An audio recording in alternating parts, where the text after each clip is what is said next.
समाचार हो, देश के चौकीदार जी जरेला शहर बाजार हो।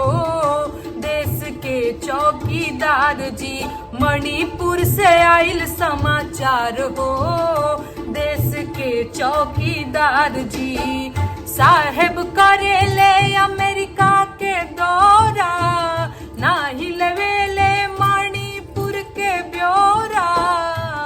एज काहे सौतेला व्यवहार हो, देश के चौकीदार जी जरेला शहर बाजार हो।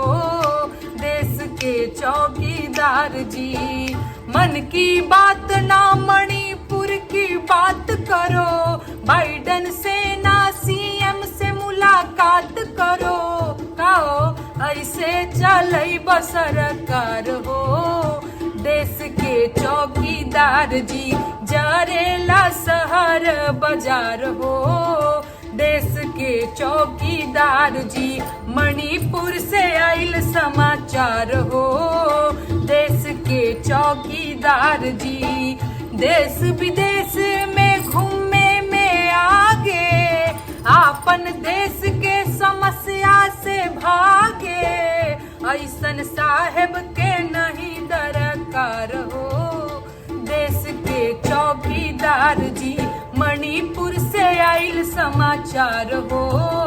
देश के चौकीदार जी जरेला शहर बाजार हो। देश के चौकीदार जी ए सखी मीडिया साहेब के गुण गावे, मणिपुर के हिंसा नहीं देखावे। ओ भइल चौथा स्तंभ चाटुकार हो, देश के चौकीदार जी जरेला शहर बाजार हो। देश के चौकीदार जी मणिपुर से आइल समाचार हो, देश के चौकीदार जी जरेला शहर बाजार हो। देश के चौकीदार जी जरेला शहर बाजार हो। देश के चौकीदार जी